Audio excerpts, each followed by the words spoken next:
Va a disertar Jorge Colinet, ingeniero agrónomo y productor, delegado en Quequén de la Sociedad Rural Argentina, director de la Cámara de Profesionales de Puerto Quequén y director de la Asociación Argentina de Criadores de Hereford. Gracias.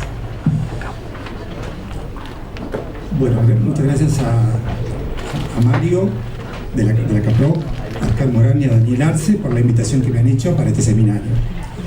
Cuando hablábamos con Mario del mensaje que queríamos transmitir en esta charla del seminario, pensábamos de qué manera poder englobar la cuestión digamos, la mirada del productor, de cómo la competitividad del puerto afecta a sus ingresos, a su rentabilidad y al desarrollo económico de la región.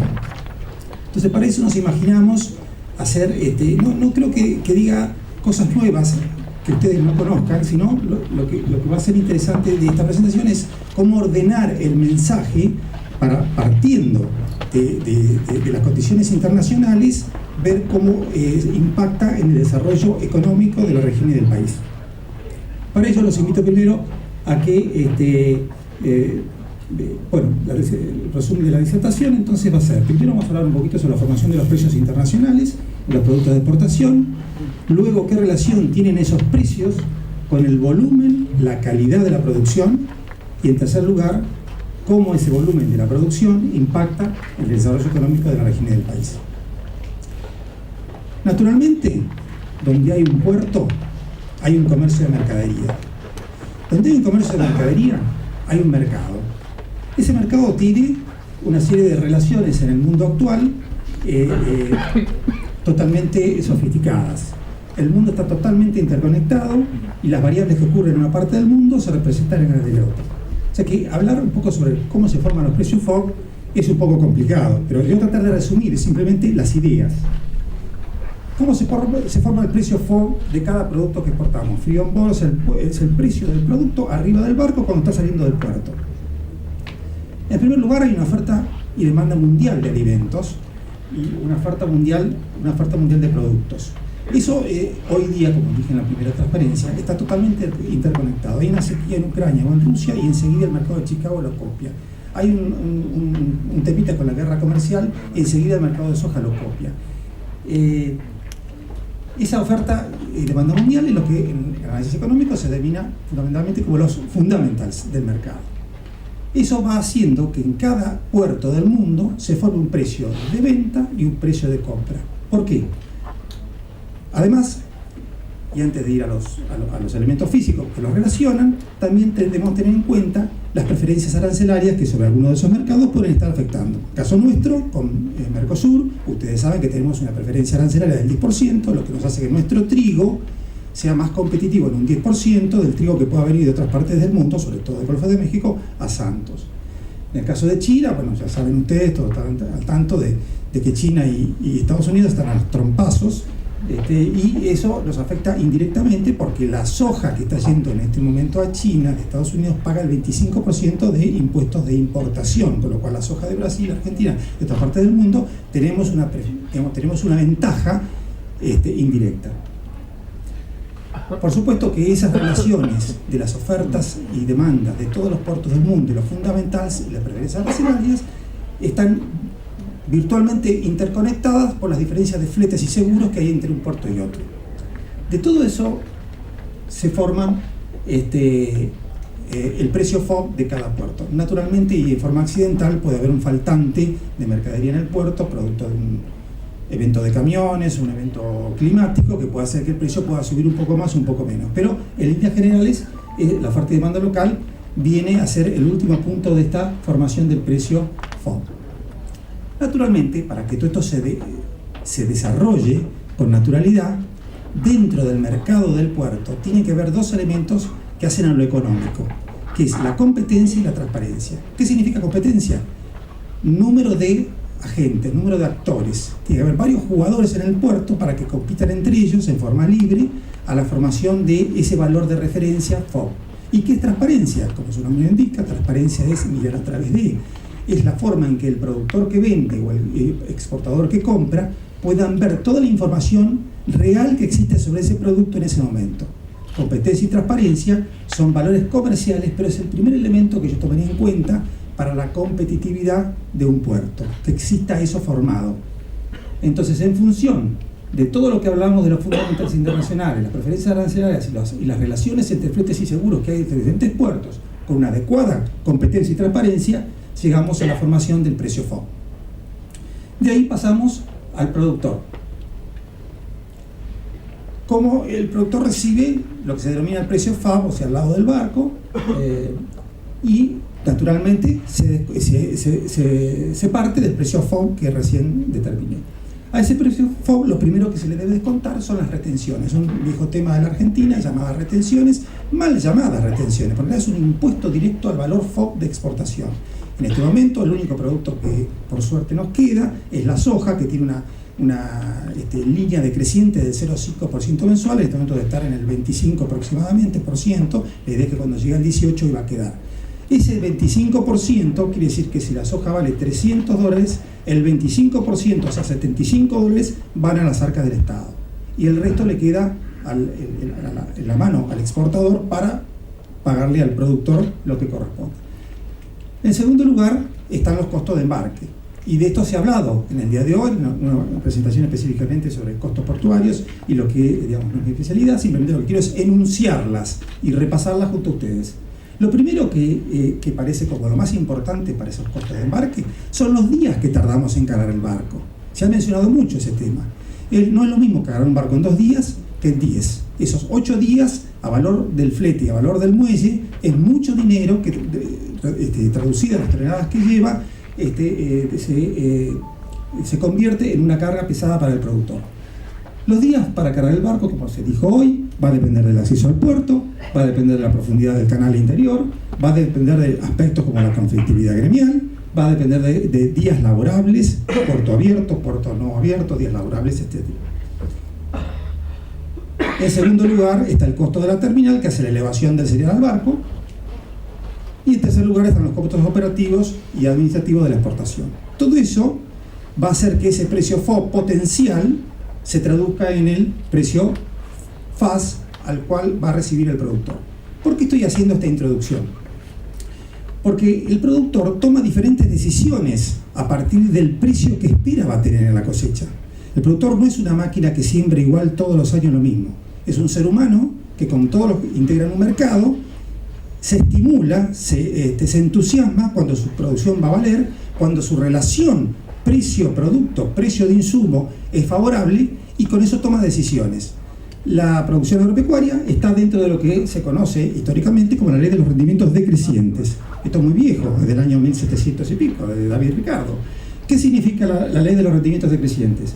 Que en la medida que vamos utilizando una unidad más de insumo, pongámosle que sea un kilo de fertilizante, tengo una respuesta en rendimiento, pero el segundo kilo de fertilizante que estoy echando, la respuesta es menor, el tercer kilo de fertilizante, la respuesta es aún menor. O sea, los rendimientos van decreciendo en la medida que voy usando insumos en forma creciente.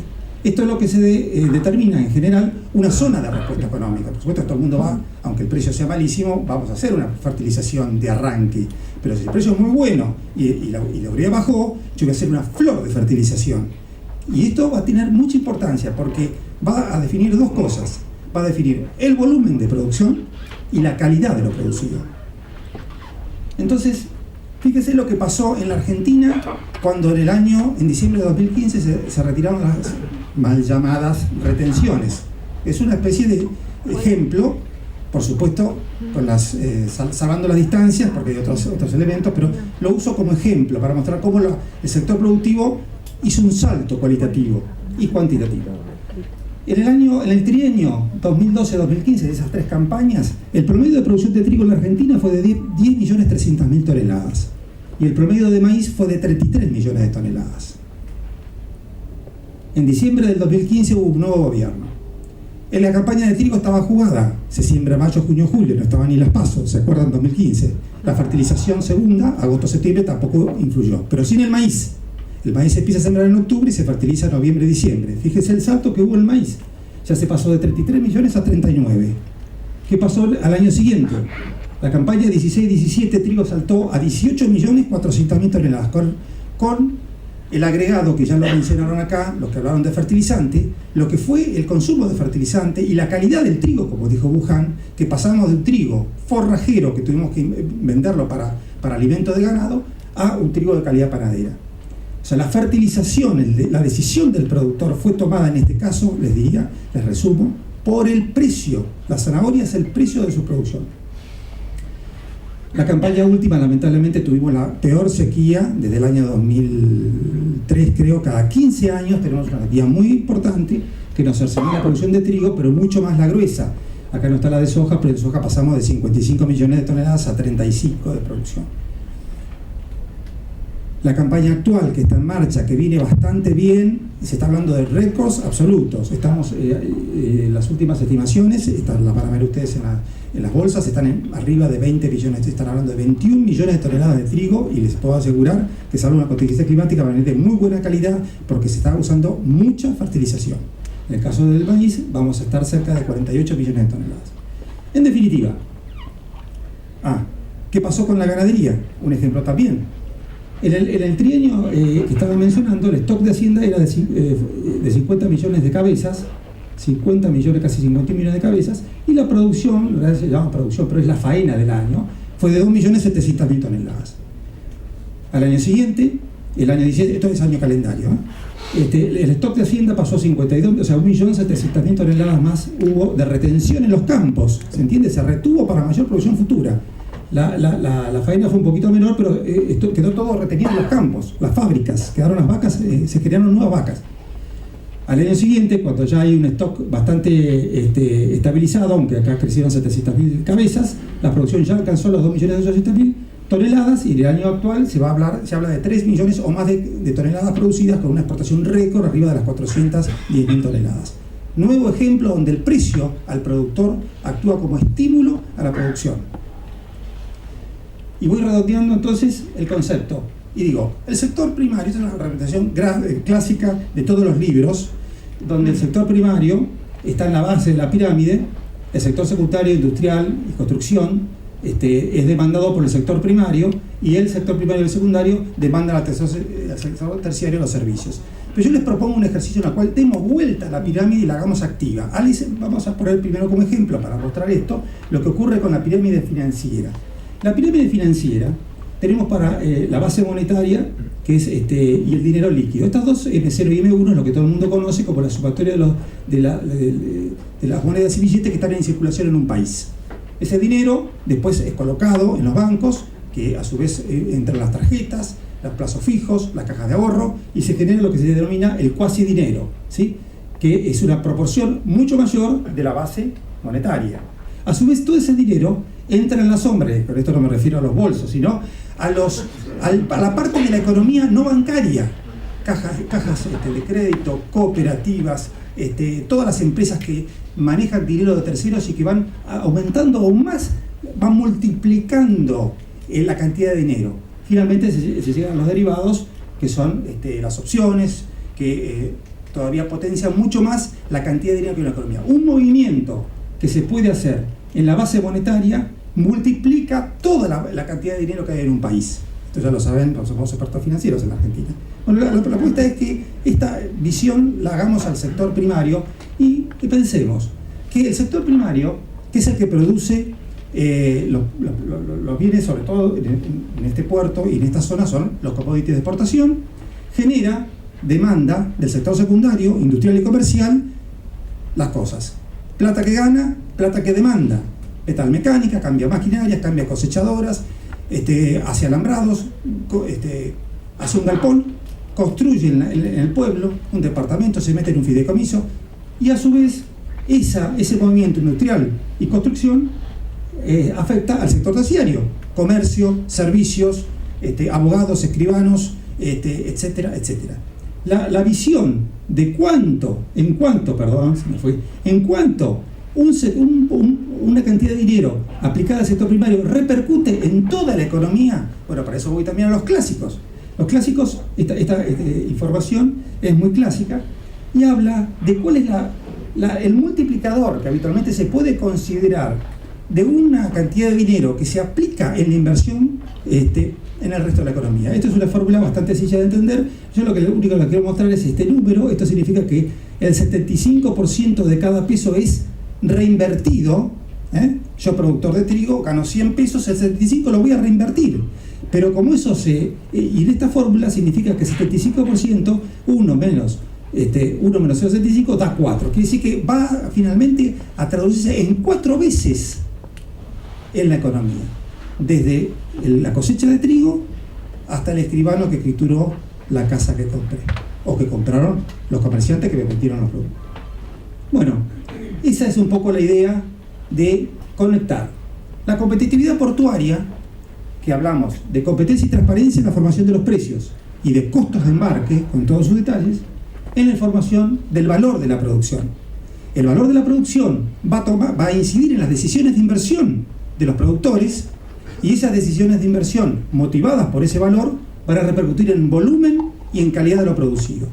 Y el volumen y la calidad de lo producido va a repercutir en el multiplicador, a través del multiplicador económico, en el desarrollo económico de la región y del país. Muchas gracias por escuchar.